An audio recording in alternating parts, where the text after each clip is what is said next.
तो आज मैं आपको बताऊंगा कि खांसी क्या है, ये कितने प्रकार की होती है और किन होम्योपैथिक दवाओं से हम खांसी को पूरी तरह से ठीक कर सकते हैं। तो दोस्तों हम बात करते हैं कि खांसी आखिर है क्या।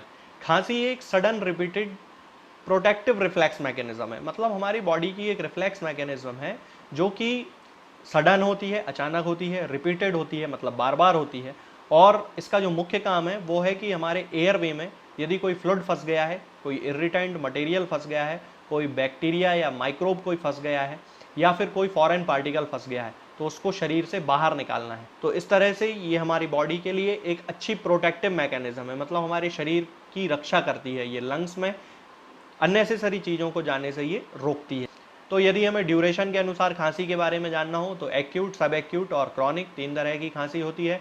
एक्यूट मतलब जिसमें 3 सप्ताह से कम ही वो खांसी चलती है, उसको एक्यूट कफ बोला जाता है। सब एक्यूट कफ में 3 सप्ताह से लेकर 8 सप्ताह तक जब किसी व्यक्ति को खांसी चलती है तो उसको सब एक्यूट कफ बोला जाता है, सब एक्यूट खांसी बोला जाता है। और क्रॉनिक खांसी 8 सप्ताह से भी अधिक समय तक यदि किसी व्यक्ति को खांसी चल रही है तो उसको क्रॉनिक खांसी बोला जाता है। इसके अलावा कैरेक्टरिस्टिकली यदि हमें इसमें देखना हो तो प्रोडक्टिव और नॉन प्रोडक्टिव 2 तरह की खांसी होती है। प्रोडक्टिव मतलब कि जिसमें म्यूकस का यानी कि स्पूटम का बहुत ज़्यादा सीक्रेशन होता है, फॉर्मेशन होता है, उसको प्रोडक्टिव कफ कहा जाता है। जिस नॉन प्रोडक्टिव कफ जिसमें कि किसी भी प्रकार के म्यूकस का सीक्रेशन या फॉर्मेशन नहीं होता है। तो दोस्तों अब हम बात करते हैं कि किन होम्योपैथिक दवाओं से हम खांसी को पूरी तरह से ठीक कर सकते हैं। तो सबसे पहले जो मेडिसिन सर्द मौसम में यानी कि ठंड के मौसम में जिसका सबसे ज़्यादा उपयोग होम्योपैथी में किया जाता है खांसी की प्रथम अवस्था में, यदि कोई ऐसा पेशेंट है, कोई ऐसा बच्चा है जो कि कहीं बाहर गया है ठंडे मौसम में और उसको ठंडी हवा के कारण बहुत ज़्यादा एकदम से खांसी चलने लगी है, तो उस कंडीशन में एकोनाइट बहुत अच्छी मेडिसिन है। इसका जो पेशेंट होता है उसको रात में खांसी बढ़ जाती है, बार बार प्यास लगती है। ठंड के मौसम में होने वाली कोई भी बीमारी जैसे कि ब्रोंकाइटिस, न्यूमोनिया या क्राउ, इनकी फर्स्ट स्टेज में हमें सबसे पहले एकोनाइट के बारे में सोचना चाहिए। एकोनाइट हमें 30 पोटेंसी में उस पेशेंट को देना चाहिए। इसकी 2 बूंद दिन में 4 बार 3 दिन तक यूज़ करने से किसी भी तरह की खांसी को उसकी प्रथम अवस्था में ही समाप्त किया जा सकता है। दोस्तों अगली मेडिसिन है एंटेमटार्ट। एंटेमटार्ट एक ऐसी मेडिसिन है जिसके पेशेंट में खांसी के साथ साथ म्यूकस का फॉर्मेशन उसके लंग्स में बहुत ज़्यादा होता है, बहुत ज़्यादा घड़घड़ाहट की आवाज़ सीने से आती है, पेशेंट को बहुत ज़्यादा तकलीफ़ होती है उस म्यूकस के कारण।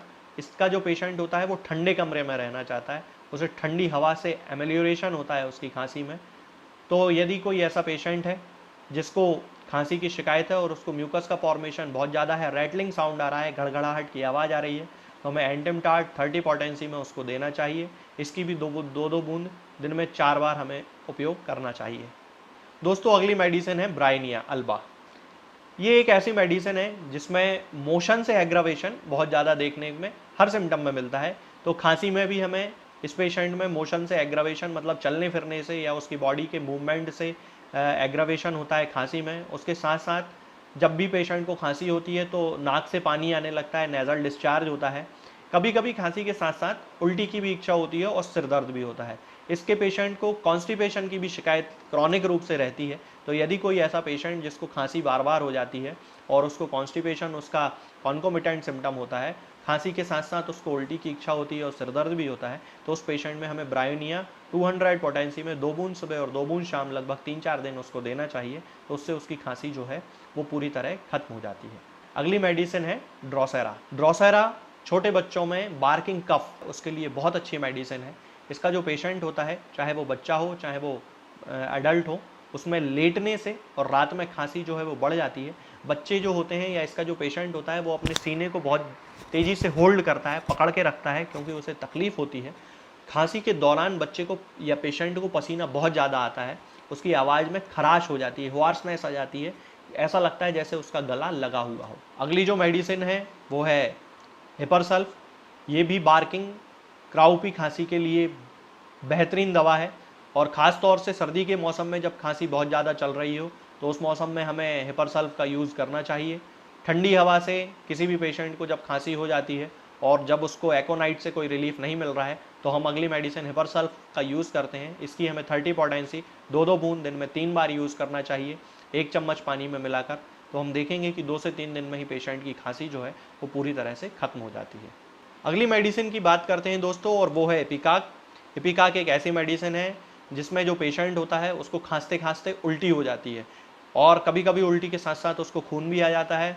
इसका जो पेशेंट होता है उसको गर्म कमरे में उसकी खांसी बढ़ जाती है, छींकें आने लगती हैं। और यदि हम देखें तो इन्फेंट्स में होम्योपैथी में जिस मेडिसिन का खांसी के लिए सबसे ज़्यादा उपयोग किया जाता है, सबसे कॉमन मेडिसिन के रूप में एपिकाक का यूज़ किया जाता है।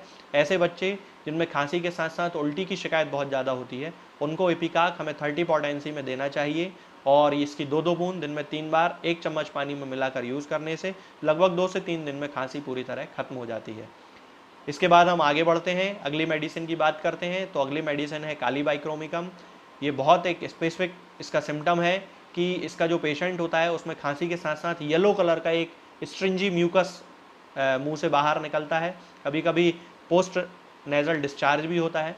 तो इस तरह के जो पेशेंट होते हैं उनमें हमें कालीबाई 30 पोटेंसी में 2-2 बूंद दिन में 3 बार देना चाहिए। इसके पेशेंट में खांसी जो है वो खाना खाने के बाद बढ़ जाती है, रात में 3 बजे के आसपास से उसको खांसी चलना शुरू होती है, और ठंडे मौसम में खांसी का प्रभाव इस व्यक्ति के शरीर में बहुत ज़्यादा होता है। तो हमें कालीबाइक्रोमिकम उस पेशेंट को 30 पोटेंसी में देना चाहिए। तो दोस्तों अब मैं आपको बताता हूँ होम्योपैथिक दवाओं के ऐसे कॉम्बिनेशन के बारे में जिसका उपयोग हम प्रोडक्टिव और नॉन प्रोडक्टिव दोनों तरह की खांसी में कर सकते हैं। सबसे पहले हम बात करते हैं प्रोडक्टिव खांसी के बारे में। इसमें आपको 3 मेडिसिन लेकर आना है। ये 3 मेडिसिन हैं कालीबाइक्रोमिकम, एंडेमटार्ट और ल्यूमेक्स क्रिस्पस। इन तीनों की 30 पोटेंसी आपको लेकर आना है। 10-10 ml की छोटी वाली वाइल आप इनकी ले आएँ। इनको एक 30 ml की खाली शीशी में इकट्ठा कर लें, उनको अच्छे से शेक कर लें, और इसमें से 2-2 बूंद दिन में 3 बार 3 दिन तक किसी भी पेशेंट को दे सकते हैं 1 चम्मच पानी में मिलाकर। तो इससे उसकी जो प्रोडक्टिव कफ है वो पूरी तरह से खत्म हो जाएगी। अब बात करते हैं नॉन प्रोडक्टिव कफ यानी कि सूखी खांसी के बारे में।